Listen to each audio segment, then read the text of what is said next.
In November 1935, Mahatma Gandhi wrote an article, Caste Has to Go.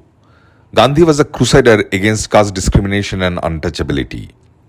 In 1947, he went on to propose, though in vain, a Dalit person as the first president of independent India. On the issues of discrimination as a social malice, Gandhi's perspective was to seek salvation within the same community and religion.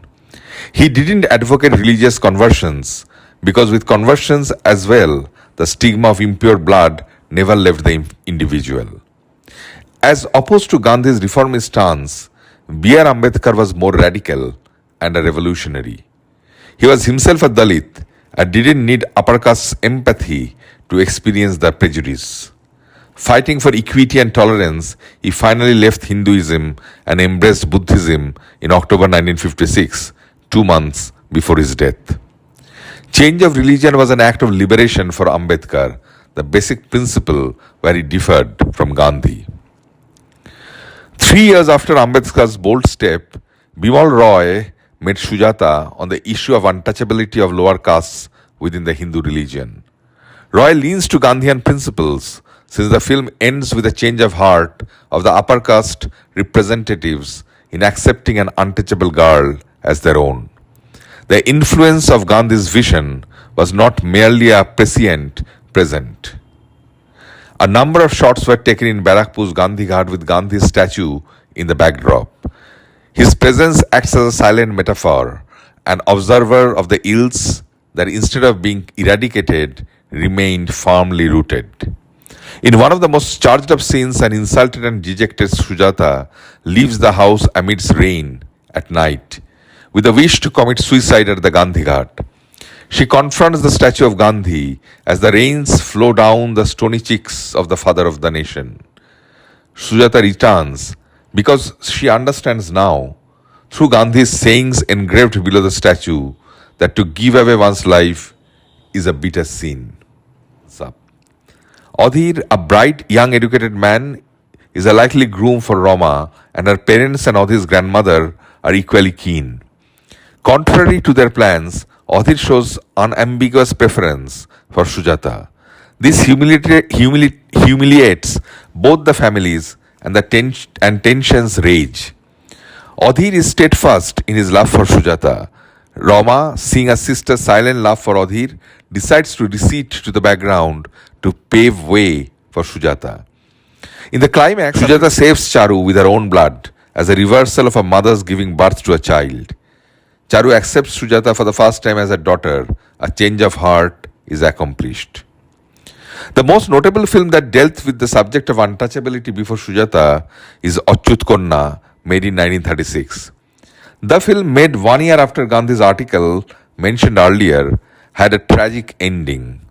The cinegoing Indian audience of the 1930s was distinctly elite and upper caste. Having an ending where an untouchable girl comes together with a high caste hero seems preposterous for the time and almost impossible to be accepted by such an audience.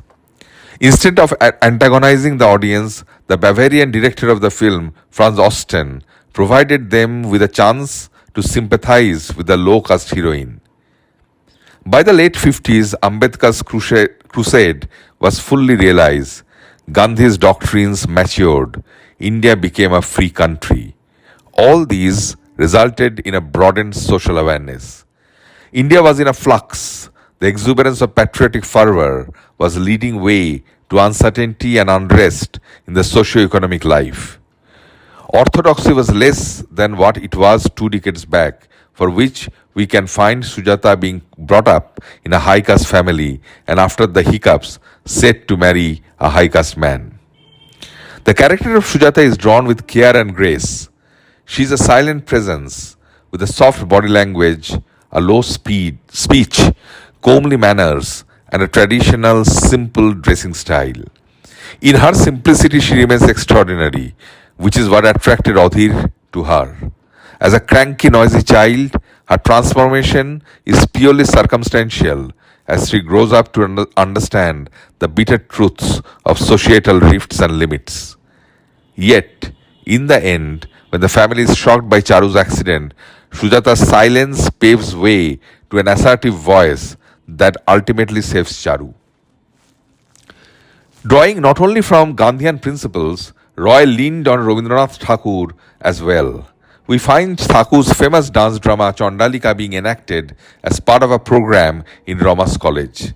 The story revolves around Chandalika, an untouchable girl's awareness of her worth after she meets a Buddhist monk, Anando. In including a part of the play within the narrative, Roy used it as a trope to showcase Sujata's growing recognition of identity in cognizance with her blossoming unspoken love for Adhir.